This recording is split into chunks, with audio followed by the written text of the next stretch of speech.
music just feels so good. You're on to number one. TripleThreatFMRadio.com. Welcome back to the Echo Chamber. You know who it is. This is DJ Echo on Triple Threat FM Radio, and right now I have international recording artists. I'm talking about international, worldwide recording artist, Laura Noble. Laura, how are you? Hello.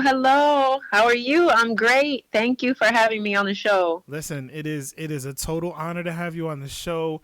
I mean, if you guys, for those that don't know you, never heard of you, never seen you before, this woman right here is like, she's like our like that's our spirit animal. Like, when you go into a club, when you go into a party or something, like, this is who we become. We become Laura Noble. Like, she's everywhere. She's dancing. Her hair's flaring everywhere. She's got the hot outfits, all that kind of stuff. I mean, the videos are crazy, and we'll go into all that stuff. You know what? I'm getting ahead of myself, Laura. I I apologize. I'm getting ahead of myself. So you can keep going. I like it. Yeah, right. First of all, just thank you for taking the time to talk with us on the phone. We appreciate it. We know you are super busy, so we appreciate your time and definitely appreciate your talent. So let's rewind, Laura. Let's go all the way back. When did you start singing? I mean, super easy. When did you start singing? I started singing as soon as I could start talking. My family and I always had the radio on everywhere, in the house, in the car. My father had a cleaning business, and us kids would go and help him, and he always had the radio on, and we listened to everything. Mm-hmm. So we listened from, Spanish music, merengue, bachata, to, pop, rock, ballads, right. R&B, everything. So what I would do is I would just try to mimic the singers. And I was, at that time trying to mimic Mariah Carey and Whitney Houston. So mm-hmm. I started realizing, hey, I can kind of follow along these songs when I sing them. So I loved it. Where'd you grow up? I was actually born in Santo Domingo, Dominican Republic. Right. I lived in Bronx for a bit as a kid because, all Dominicans, a lot of Dominicans go to New York first. You can say that. Dominicans and Puerto Ricans got to flow through the NYC at some point in their life. It's just automatic. That's right. And then my father's job moved us to Independence, Missouri, a small, not too small, but not that well known. A town in the Midwest. I've heard of it. You don't see a lot of Latin cultured people flow through there. It's growing. Kansas City, it's growing. We've got more Caribbean Hispanics out here now, so that's nice. Good. Okay. All right. Yeah. All right. So you've been singing since you could talk. Anybody else in your family sing? Or is this kind of like it skipped like 15 generations and it just landed on you? I never heard really anyone in my family sing until one day, out of the blue, when I was a teenager. My father started singing while he was cleaning. Like I said, he had a cleaning business. So right. I just heard a beautiful opera voice, and my brothers and I stopped and looked, and we were like, "Pops, you can sing?" He said, "Oh, well, I used to sing back in school and everything." We're like, "Why didn't we know that?" "Oh, I don't really like, he's just really shy." So he's holding out on you guys. Yeah, but he's a great singer. So I believe I get my singing chops from my dad. Okay. Now, but so did he? I mean, you don't ever remember him singing at all? He never did any shows. He's just a naturally good singer. He's a naturally good singer, and then I was fortunate enough to do a karaoke night with him in Dominican Republic. Wow, okay. Yeah, so the family went out in Manzanillo. We were visiting relatives, and we went out and did some karaoke, and it was so much fun. Okay, I like that. Okay, so you knew you could sing. You knew you could sing. I'm sure your family and your friends knew you could sing, but there are a lot of people that can sing but they end up doing other things in life. You know, they can be a teacher, a doctor, whatever. And just because you can sing doesn't mean you want to go out there and sing.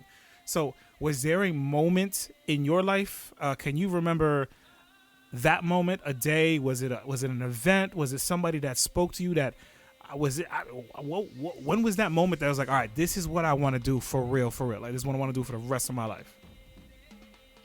You know, it's throughout the years I had people come to me and say, you know, you should really, you know, consider doing this as a profession. And I always knew that's what I wanted to do, even when I was young. Right.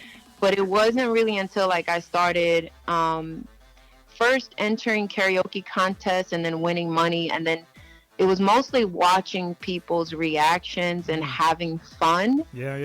Okay. When I'm singing. So then I started singing in live bands. And when I would be on stage and I would just see people get into it and sing along and just have a great time, and then come to me afterwards and say, oh my gosh, I just had so much fun and I love your voice and everything. That's, you know, my driving force. I love it.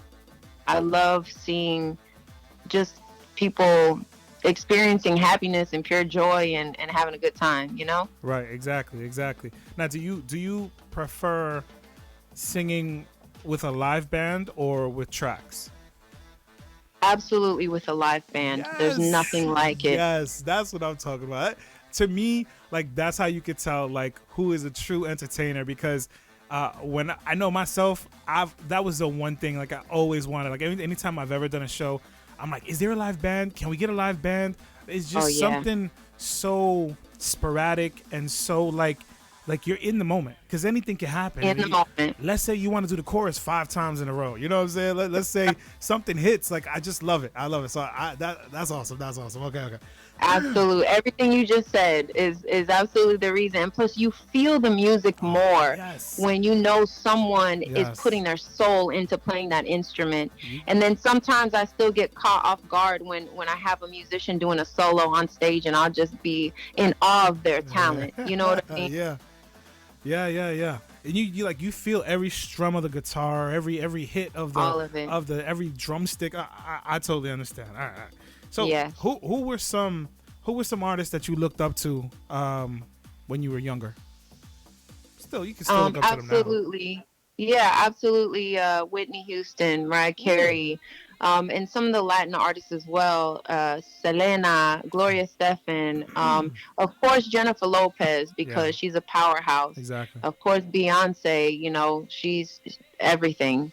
When I see powerful women who can basically balance and juggle everything, like, you know, having that business savvy, but also being driven to not just be an entertainer, but, you know, to do movies and branch off into other things. Because I do some acting as well. And I'm also a mother. So I feel that women are strong and that we're capable of doing a lot. Yes, I agree. And to go back to the J-Lo, like, a lot of people, especially like this younger generation, they just know J-Lo for being J-Lo. But we know J-Lo from being one of the girls from In Living Color. You know what I'm saying? From Living Color, back in the days, you know what I'm saying? Like, for someone to do something like that, to go from being a dancer, and she's always been an amazing dancer, but to transcend into an actress and a platinum selling singer, and just there's honestly nothing that she can't accomplish. And to see where she came from a young, you know, Latina from the Bronx, like, you know, you could, some people can hate on her, and again, some people don't know the past, but you gotta she's inspired. You know what I'm saying? She's inspiring. Definitely inspiring. Now, she's a very motivated woman. Yes. Like, do you feel some of that like on you sometimes? Like, do you feel like, I understand you're doing this for yourself and obviously your family and you have your friends, but do you kind of feel like as a Latina, as someone who came from Santo Domingo and grew up in NYC, and do you feel some of those pressures of having to be an inspiration for young women out there, young artists out there, young Latinos, Latinas? It's not pressure for me. It's something I look forward to because I have had young women come to me and say, you inspired me, or you showed me that I can do it too. Ooh. Or, they've come to me for advice or guidance, or, hey, I want your opinion on this song, or what kind of feedback can I get from you? And I do try to give that because I want to show them that, you might have people in your ear saying negative things or telling you that you can't. But if this is something you really want to do, for me, when somebody says something negative, which fortunately I haven't had to deal with too much, but right. when I do, it's just a fire that gets lit and motivates me more. So that's what I try to do with that. But as far as I'm doing it for me and my family, but also to inspire others. And I don't feel pressure. It's something that I want to do. Ooh, looking forward to it. Okay, I like that. All right, so let's dive into your music here, because that people they getting to know you, but they want to know a little bit more about the music. So let's dive into your international, worldwide smash hit, Love Ahora. So let's talk to me. What does that song mean to you?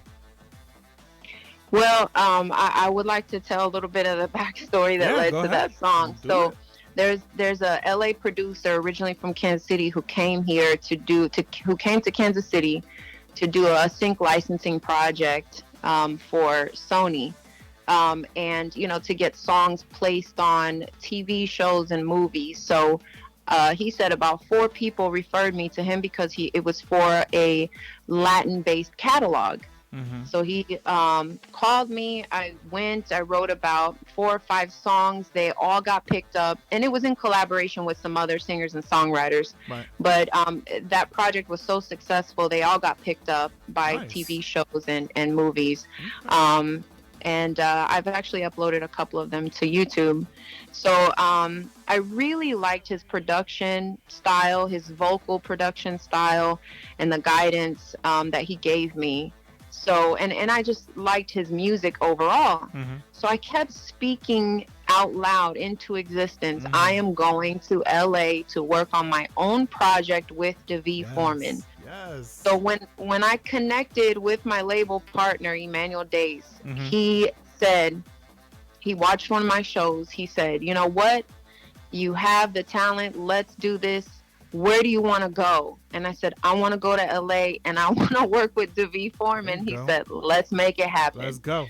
So we started setting goals. The first thing we did, we worked with David and we were listening through some tracks. We came upon the track for Love Ahora, and it just grabbed me immediately. I said, this is the song. Let's do this one. So he brought in a co-writer, Lorraine Castillo, and I said, I want this to be a song that represents being proud of where you're from, no matter where that is, being able to accomplish more united. It's a very positive song. And then the overall outcome of the song, everyone who hears it says, this song needs to be on the World Cup or something, the Olympics. It's just like everyone wants to dance when they hear it. And then that's the first thing they think of. They're like, wow, this is really perfect for the World Cup. So it's been amazing. I mean, it's been listened to. And there's some Shakira Pitbull vibes. You know what I'm saying? Like they were able to get on the World Cup. I think this song is pretty dope. I think this could do it too. I think this needs to do it. So is there like a hashtag we all need to start using? Is there a hashtag? Hey, let's do that. All right, let's go, y'all. Hashtag Love Ahora World Cup. There you go. Now you guys heard it here first. It was birthed here on the Echo Chamber, Triple Threat FM Radio. Love Ahora World Cup. Let's go. Let's get it. Let's get it. Let's go. How long did it take you to write the song? Not long at all, actually. We finished it in one day, and it just felt, sometimes when something is meant to be and meant to happen, it just flows, and it was amazing. Yeah. I think there's something in the water, because when I used to write music, it used to take me like a week, and everybody I interview now is like, it took me like an hour and a half. You know what I'm saying? Like a day. Like this is now. I'm like, no. What's in the water? No. That's not the case. Not with every hit song. Some songs it just flows. Other times you got to come back. You got to take a break and come back. Okay. So it just depends. All right. So let's go down some of your songs here. And what I want you to do is I'm gonna say the name of this song, and you give me one word from you that describes the song. Okay. Yes. All right. Let's do this. Okay. I'll try to keep it to one word. All right. That's the challenge. You know what I'm saying? All right. So we'll Dámelo. Dámelo. Flirtatious. Ooh, I like that. There we go. Ready for this? Motivational. Let me just shout out Tech Nine real quick. You know what I'm saying? Shout the brother out real quick. What's up, Tech Nine? There we go. From the DR. Oh.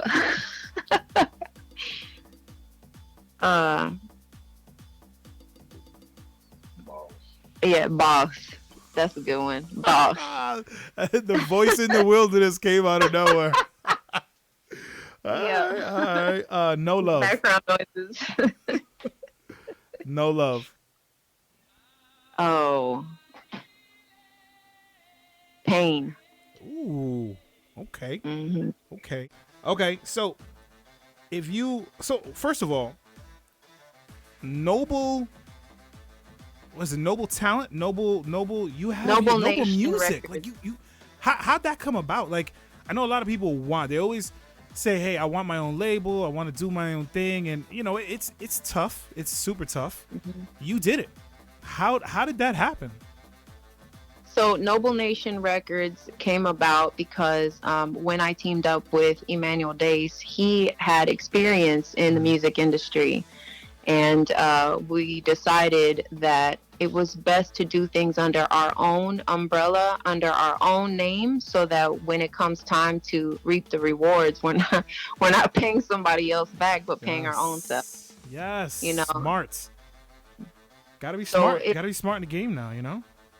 It's been definitely a big learning curve because the industry is ever changing on a regular basis, but I feel like we've done a good job at educating ourselves, being open to learning more, and then, setting goals and doing things, developing relationships, working with a lot of professionals and a lot of people that have been great during this process. So, I feel like it has a lot to do with the energy that you put out. Right. So it's been a great experience. Now, do you have, is it just you? Do you have other artists on your label? Not yet, but we will eventually get to that point. Okay. So we want to make sure that we have everything right before we, branch off into that world. We definitely want to keep the business side of things going so that we can branch off into other things and not just music, Right. Okay. Mm-hmm. Okay, so you just came back from tour, didn't you? Not yet. About to go on tour. Okay, you're about to go. Go on tour. Okay, so let's break it down. First of all, what's the name of the tour? The Noble Nation Records Tour. Noble Nation Records Tour. Okay. Mm-hmm. How many cities? How many nations? How many countries? We're gonna start off with our rounded number right now is 8 to 10. Ooh. Because we want to, like I said, it's been a learning curve. Things are constantly changing. Plus, we have the uncertainty of COVID, so we have to make sure that everything is right. COVID. But what we're doing is we're starting in South America because, fortunately, we've had success in the South American countries with, especially playing all the songs, but Love Ahora has done the best. Mm-hmm. So, Dámelo and from the DR, we've had so much support from Colombia, from Venezuela, Ecuador, Peru. That's awesome. Honduras even. So, we definitely want to show the love that we have been shown. All right. I mean, listen, and I'm sure, and this is why people have to follow you on social media, because they want to go on this ride with you. I'm sure you're gonna put things on YouTube and this and that. So I'm already excited. I'm like, yo, so when does it kick off? Well, it'll kick off in March. Okay, so gotcha. All right. Right now, everything is in preparation mode. We've got new music coming out from now until then. It's got to be a ton we of already prep. have we already have everything lined up as far as the dancers and entertainment and all that. It's going to be a great show. Sure. But you guys saw a little snippet of it. You see a little snippet of it on Instagram. See that they got to go to the gram. They got to go to the gram. Yep. They got to go to the gram. And we'll get into that. We'll get into your social media because you already have the listeners hooked. They need to follow you. They need to know what's going on. So we'll give them all that information, but they got to wait to the end. They got to wait. They got to have patience, Laura. They got to have patience, okay? Absolutely. If you had an opportunity to work with one artist, it could be anybody. Who would it be? Oh, man, you can't just say one. All right, let's do this. Okay, one male artist, one female artist. Boom. Okay, I can do that. There we I go. will go with, oh, man, the male artist is a tie with J Balvin and Bad Bunny. Okay. I really like their style. I like, Bad Bunny, he thinks outside the box. Yeah, he does. Yeah. That brother, so I really that brother is outside the box. Eh? Definitely. Some of the stuff he wears, but it works. And the dude, hit after hit after hit. And his album was #1 in the world. Yeah. Recently. He don't stop neither. He right. Stop. Okay. Female artist, it would have to be Beyonce. Ooh, going for the Bay. Yeah. Yeah. Okay. All right. Those are some that I'd pay for that one. I'd pay for that concert. Yeah. I'd pay for that concert right there. That'd be dope. Absolutely. That would be dope. All right. So why not? Why not? All right. Okay. Give me 3 things that your fans, the listeners right now, that they would not know about you by listening to your music or watching your videos. I used to be a DJ. Oh, what was your DJ name? Just DJ Laura. Okay, all right, I'll take it. All right, so yeah, you're a DJ. I used to DJ in a handful of clubs out here in Kansas City. Nice. It was fun. Okay, and whatever happened to that? I wanted to focus more on music, on being on stage, entertaining and singing. So I decided, it was one thing or another. I think that was a good move, Laura. I think that was a good move. Yeah. I think that was a good move. Okay, that's one thing. Okay, so you used to be a DJ. That's dope. Go ahead. Oh man. I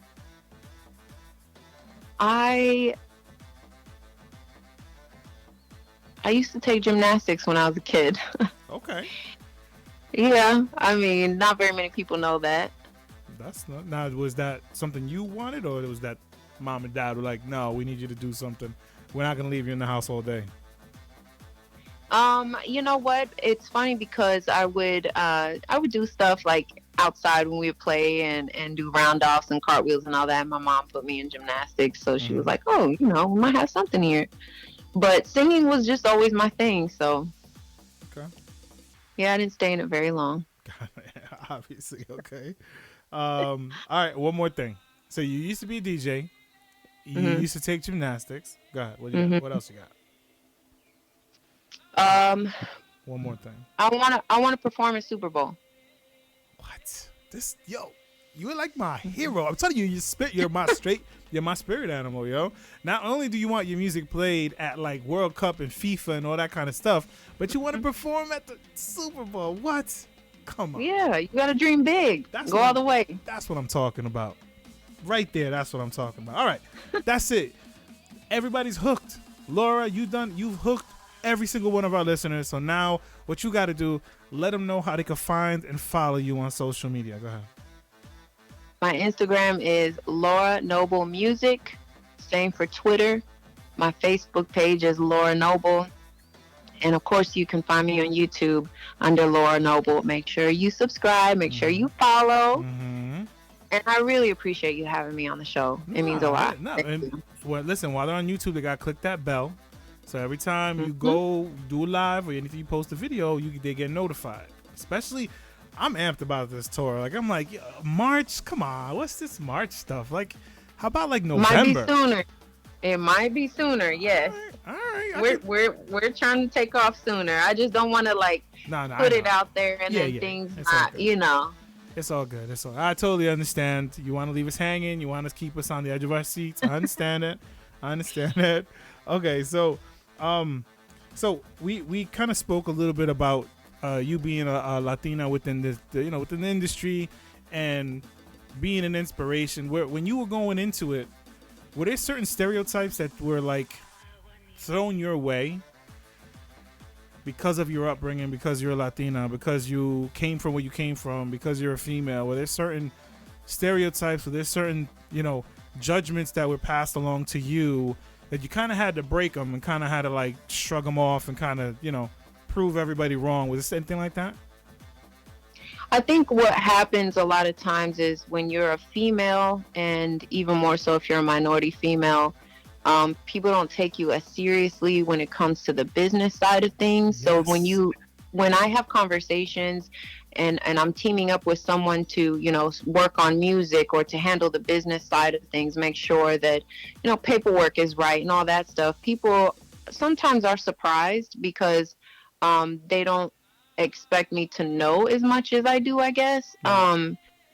So, and other times people just won't really have a serious conversation with me, and I'll have to direct them to Emmanuel, and he handles business because, right, again, being a woman in the industry, it's rough sometimes. It depends on who you're dealing with, but, right, sometimes you just don't get taken seriously. And then other times people respect you more because they see that you know your stuff and that you're on top of it. And also I think that some people are surprised with my follow through, mm-hmm, if that makes any sense. Because sometimes, people, they love music or they love singing, but maybe aren't as motivated or maybe don't complete projects by a certain time or whatever. I mean, it's a lot. Right. But yeah, so it's something. Here's the other thing that I've faced a lot of is people asking me, okay, so what type of music do you want to do? Because you got to stick to one thing. And I don't like I don't like being put in a box. That box, there goes that box again. Yeah, I don't want any two of my songs to sound the same. Right. I want to be able to reach as many people as I can. Sure, I have more of a focus on Latin pop, right, because it's feel-good music, exactly, you know what I mean? But I also have ballads. I have inspirational music. I have the bachata. I have a reggaeton. You know what I mean? So it's, and I have the hip-hop and all that. But I want to be able to have all types of listeners. Right. Mm-hmm. That's some deep stuff right there. Thank you. That's deep. And I can understand how people would think that, they just, it wouldn't even cross their mind that on the business aspect of it, that like, your name's on the business, you know what I'm saying? It's noble music, you know what I'm saying? It's not anybody else. Like, you own this is your thing, so props to you, definitely props to you. And for those that want to dive, you're on iTunes, they have to go as soon as the show is done. Go to iTunes, buy. That's it. Just buy as many songs, buy them all. Stop playing around. You know what I'm saying? They got to do that. They got to. Okay? Yeah. Thank you. All right. No, not a problem. All right. So, last question, and then we're gonna let you introduce your song. Okay. One piece of advice you have for a young Latino, Latina, trying to get into the business. One piece of advice that you would give them. Well, if it's something that you really want to do, keep going, keep writing, keep singing, keep recording. But the other thing is be open and willing to receive guidance and advice. But in the process, find yourself and follow your heart, because you will receive a lot of different information. So I have seen young women who have amazing voices, amazing talent, but perhaps wouldn't take advice and think that they know everything. Right. So don't get caught up in that, because none of us know everything. So be willing to accept advice, be willing to accept guidance, and then, follow your heart and never give up. You're going to get no sometimes, but if you get back up and you keep going, then keep it. Keep going. You need like a whole special just on you. Just let you talk. You know what I'm saying? Like a one-woman show. Just let you talk, cuz like you're very wise, you know what you're doing, you know what you want, you know what you're fighting for. That's awesome. That's right. That is awesome. Laura, I'm so happy that I met you on Instagram. I'm so thankful that you took the time to do this interview. At this time, I'm going to stop talking, and I want you to introduce your hit. Remember, everybody, Love Ahora World Cup. # Love Ahora World Cup. Let's start it here. Let's push it. Let's go. Laura, the mic is yours. The stage is yours. Go ahead and introduce your song.